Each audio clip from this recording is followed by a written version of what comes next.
B J പിയുടെ കേരളത്തിലെ സാധ്യതകൾ എന്തൊക്കെയാണ്?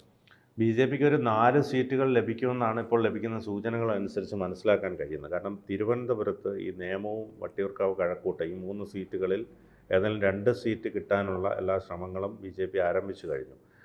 നേമത്തിൽ പറഞ്ഞ പോലെ രാജീവ് ചന്ദ്രശേഖരനെ നിർത്താനും കഴക്കൂട്ടത്ത് ഈ മുരളീധരൻ മുരളീധരനെ നിർത്താനും അതോടൊപ്പം തന്നെ വട്ടിയൂർക്കാവിൽ പല പേരുകളാണ് പറഞ്ഞ് കേൾക്കുന്നത്. പത്മജ അടക്കമുള്ളവരുടെ പേരുകൾ പറഞ്ഞ് കേൾക്കുന്നുണ്ട്. പക്ഷേ ഈ 3 സീറ്റിൽ അതിൽ 2 സീറ്റ് നേടാനുള്ള സാധ്യത കാണുന്നുണ്ട്. തൃശ്ശൂരിൽ സുരേന്ദ്രൻ നിൽക്കാൻ സന്നദ്ധത അറിയിച്ചിട്ടുണ്ട്. കേന്ദ്ര നേതൃത്വത്തെ അറിയിച്ചു എന്നാണ് മനസ്സിലാക്കാൻ കഴിയുന്നത്. അതോടൊപ്പം തന്നെ തൃശ്ശൂരിൽ ഈ 1-2 സീറ്റുകൾ ബി ജെ പി സാധ്യതാ പട്ടികയിലുള്ള സീറ്റുകളാണ്. സുരേഷ് ഗോപി അവിടെ 1ാം സ്ഥാനത്ത് വന്ന പല നിയോജക മണ്ഡലങ്ങളുമുണ്ട്. അപ്പോൾ അവിടെയൊക്കെ സീറ്റുകൾ നേടാനുള്ള സാധ്യത കാണുന്നുണ്ട്. ആലപ്പുഴയിലും ഒരു ശക്തമായ മത്സരം കാഴ്ചവെക്കാനുള്ള സാധ്യത കാണുന്നുണ്ട്. അതോടൊപ്പം മഞ്ചേശ്വരത്തും പാലക്കാടുമൊക്കെ സാധ്യതകൾ വിലയിരുത്തുന്നുണ്ട്.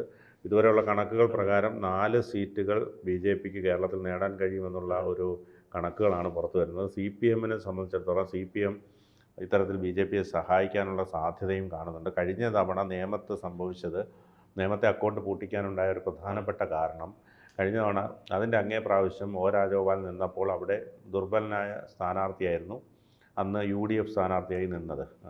ഏകദേശം വളരെ കുറച്ച് വോട്ടുകൾ മാത്രമാണ് യു ഡി എഫിന് കിട്ടിയത്.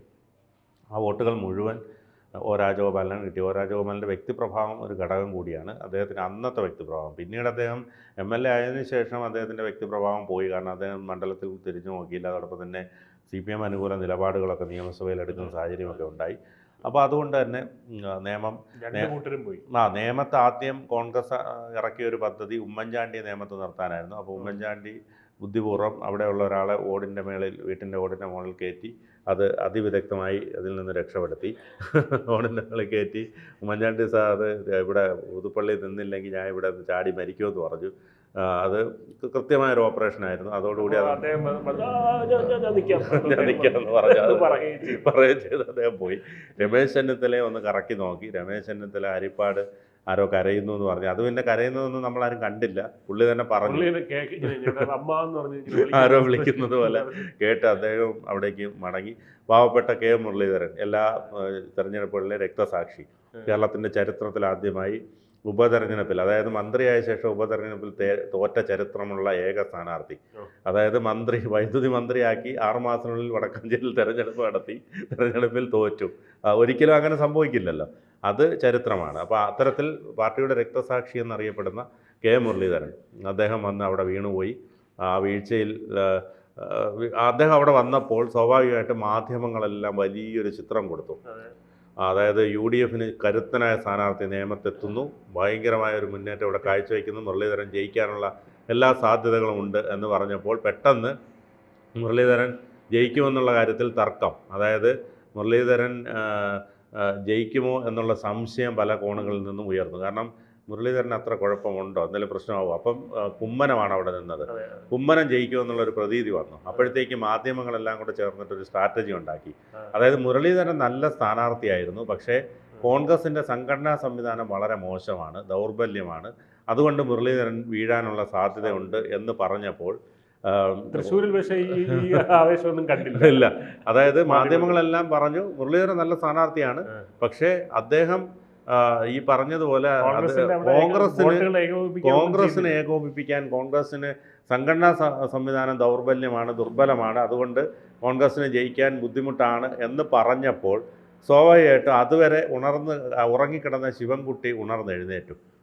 ഇത് കൊള്ളാമല്ലോ. അപ്പോഴത്തേക്ക് മുസ്ലിങ്ങൾ ഉൾപ്പെടെയുള്ളവർ പേടിച്ചു. കാരണം മുരളീധരൻ തോറ്റാൽ കുമ്മനം ജയിക്കും, പണിയാവും. കുമ്മനം ജയിച്ചാൽ ബി ജെ പിക്ക് വീണ്ടും ഇവിടെ അക്കൗണ്ട് കാണും. അതുകൊണ്ട് നമ്മളെല്ലാവരും കൂടെ പോയി ശിവൻകുട്ടിക്ക് ചെയ്യാമേ എന്ന് പറഞ്ഞ് എല്ലാവരും കൂടെ പോയി ശിവൻകുട്ടിക്ക് ചെയ്ത് ശിവൻകുട്ടി ബോധം കെട്ട് വീണ് ഇലക്ഷൻ റിസൾട്ട് വന്നു. കാരണം 3ാം സ്ഥാനത്ത് പോകുമെന്ന് കരുതിയിരുന്ന ശിവൻകുട്ടി ജയിച്ചു. പിന്നെ വെള്ളം കൊടുത്താണ് ശിവൻകുട്ടിയെ എഴുന്നേൽപ്പിച്ചത്. കാരണം എല്ലാവരും പറഞ്ഞു 3ാം സ്ഥാനത്ത് പോകുമെന്ന് പറഞ്ഞു. അപ്പം ഈ വോട്ടെണ്ണുന്ന ദിവസമൊക്കെ ശിവൻകുട്ടി കുറേ മറ്റ് കാര്യങ്ങളിലൊക്കെ ഏർപ്പെട്ട് പാട്ടുകളൊക്കെ കേട്ടിരുന്നു. അപ്പോഴാണ് പണ്ടത്തെ നിയമസഭയിലെ ആ ഒരു ഇതൊക്കെ പെർഫോമൻസൊക്കെ ഇരുന്ന് നോക്കി. അപ്പോഴാണ് ആരോ വന്ന് ജയിച്ചെന്ന് പറഞ്ഞ് പെട്ടെന്ന് വെട്ടിയിട്ട വാഴ പോലെ വീണു. കാരണം 3ാം സ്ഥാനത്ത് പോകുന്ന ആൾ പറഞ്ഞ ആൾ പിന്നെ പിടിച്ച് മന്ത്രിയും ആക്കി. എന്തോ ഒരു കോമഡിയാന്ന് നോക്കണേ. അതിനകത്ത് ഏറ്റവും വലിയ കോമഡി ഈ ഞങ്ങളന്ന് റിപ്പോർട്ടർമാരായിരുന്നു തിരുവനന്തപുരത്ത്. അപ്പോഴത്തേക്ക് അവിടെ ഈ നമ്മൾ ഈ മന്ത്രിസഭയിൽ മന്ത്രിമാരെ നിശ്ചയിക്കുന്നൊരു സംഭവം ഉണ്ടല്ലോ AKG സെൻറ്ററിനകത്ത്. അതായത് മുഖ്യമന്ത്രി പിണറായി വിജയൻ, എക്സൈസ് മന്ത്രി ഇന്ന ആൾ, മറ്റേ ഇത് ഓരോ വകുപ്പുകൾ, മൃഗസംരക്ഷണം ഇന്ന വകുപ്പ്. അപ്പോൾ നമ്മളത് ഓരോ ചാനലിലും ഇങ്ങനെ ബ്രേക്കിംഗ് കൊടുക്കും, ഇന്ന വകുപ്പ് ഇന്ന ആൾക്ക്. അപ്പോൾ നമ്മളെ കൂട്ടത്തിലുണ്ടായിരുന്നൊരു പരിണിതപ്രജ്ഞനായ ഒരു പത്രത്തിൻ്റെ റിപ്പോർട്ടർ ഓടി വരികയാണ് AKG സെൻറ്ററിൽ നിന്ന്. ഓടി വന്നിട്ട് അദ്ദേഹം പറയുകയാണ്, അറിഞ്ഞോ ശിവൻകുട്ടിക്കാണ് വിദ്യാഭ്യാസം എന്ന് പറഞ്ഞു. അപ്പോൾ നമ്മളെല്ലാം ഇങ്ങനെ നോക്കിയേ, ശിവൻകുട്ടിക്കോ? അപ്പോഴത്തേക്ക് ഈ പത്രത്തിന് പിറ്റേന്നല്ലേ വാർത്ത കൊടുക്കത്തുള്ളൂ. അപ്പോൾ വൈകുന്നേരം ആകുമ്പോഴത്തേക്ക് ഇത് പൂർണ്ണമായി അതിൻ്റെ ലിസ്റ്റ് കിട്ടും. അപ്പോൾ ഉച്ചയായപ്പോഴാണ് ഇദ്ദേഹം വന്ന് പറയുന്നത് ശിവൻകുട്ടിക്കാണ് വിദ്യാഭ്യാസം എന്ന്. അപ്പോൾ ഇയാൾ ഇങ്ങനെ പെട്ടെന്ന് തിരിച്ചു പോയപ്പോൾ നമ്മൾ പറഞ്ഞു, നമ്മൾ കൊടുക്കത്തില്ല, പണിയാൻ വേണ്ടി നമ്മളെ പണിയാനുള്ള പരിപാടിയാണ്. കാരണം എന്ന് പറഞ്ഞാൽ എന്തായാലും ശിവൻകുട്ടിയെ പോലെ ഒരാൾക്ക് പിടിച്ച് വിദ്യാഭ്യാസം ഒന്നും കൊടുക്കത്തില്ല, അത് നമ്മൾ ബ്രേക്കിംഗ് ഒന്നും കൊടുക്കണ്ടെന്ന് പറഞ്ഞു. കാരണം കൊടുത്തിട്ട് അവസാനം ഇയാളല്ലെന്ന് പറയുമ്പോൾ ഇവന്മാർ പത്രക്കാരെല്ലാം കൊണ്ടുവന്ന് ചിരിക്കുക, ചാനലുകാർക്ക് പണി കിട്ടിയെന്ന് പറഞ്ഞു. അങ്ങനെ നമ്മളാരും കൊടുത്തില്ല. കുറച്ച് കഴിഞ്ഞപ്പോൾ ലിസ്റ്റ് വന്നപ്പോൾ ശിവൻകുട്ടി വിദ്യാഭ്യാസം, ഞങ്ങൾ ഞെട്ടിപ്പോയി. അപ്പോൾ അങ്ങനെയൊക്കെയുള്ള ഒരുപാട് രസകരമായ സംഭവങ്ങളുണ്ട്. അപ്പോൾ ആ ശിവൻകുട്ടിയുടെ ഒരു ഭാഗ്യമാണ് ശരിക്കും പറഞ്ഞത്. അന്ന് 3ാം സ്ഥാനത്ത് പോകേണ്ട ശിവൻകുട്ടി ജയിക്കുന്നു, വിദ്യാഭ്യാസ മന്ത്രിയാകുന്നു. അതെ, ഇപ്പോൾ മന്ത്രി അപ്പൂപ്പൻ എന്നൊക്കെ പറഞ്ഞ് ഭയങ്കരമായി പുള്ളി ഭയങ്കര സ്വീകാര്യതയല്ലേ ലഭിക്കുന്നത്. ഒരു കുഴപ്പമില്ലാത്ത രീതിയിൽ വിദ്യാഭ്യാസ വകുപ്പ് അദ്ദേഹത്തിന് കൊണ്ടുപോകാൻ കഴിഞ്ഞു. നമ്മൾ ആദ്യമൊക്കെ ഇങ്ങനെ കളിയാക്കി പറഞ്ഞെങ്കിലും അദ്ദേഹം വളരെ നന്നായിട്ട് അത് പെർഫോം ചെയ്തു. കാരണം ആരോഗ്യവകുപ്പൊക്കെ വെച്ച് നോക്കുമ്പോൾ വ്യക്തമാണ്.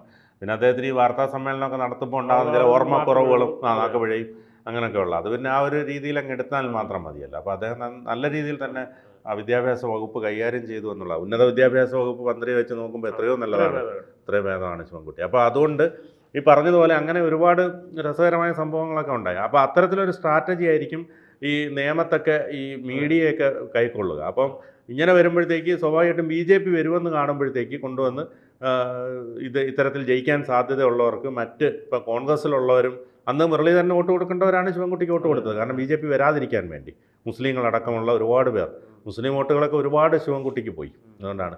കാരണം അതിനു മുമ്പ് 13,000 വോട്ടുണ്ടായിരുന്ന UDFന് 30,000 ഉയർത്താൻ മുരളീധരന് കഴിഞ്ഞു. 17,000 വോട്ടുകൾ മാറ്റിപ്പിടിക്കാൻ കഴിഞ്ഞു. പക്ഷേ ജയിക്കാൻ കഴിഞ്ഞില്ല എന്നുള്ളതാണ് യാഥാർത്ഥ്യം. അപ്പോൾ അതുകൊണ്ട് വളരെ മനോഹരമായ ഒരു മത്സരമാണ് അന്ന് അവിടെ കാഴ്ചവെച്ചത്. മുരളീധരൻ അതിവിദഗ്ധമായി 3ാം സ്ഥാനത്തേക്ക് പോവുകയും ഒക്കെ ചെയ്തു. അപ്പോൾ അതുകൊണ്ട് ഈ പറഞ്ഞതുപോലെ പാർട്ടിയുടെ രക്തസാക്ഷിയായി മുരളീധരൻ മാറുകയാണ്. BJPയെ സംബന്ധിച്ചിടത്തോളം BJPക്ക് ഇത്തവണ ശക്തമായ ഓരോ വർഷങ്ങളിലും അവർക്ക് വോട്ടിംഗ് ശതമാനം വർദ്ധിപ്പിക്കാൻ കഴിഞ്ഞു, ശക്തമായ ഒരു അടിത്തറ ഉണ്ടാക്കാൻ കഴിഞ്ഞു.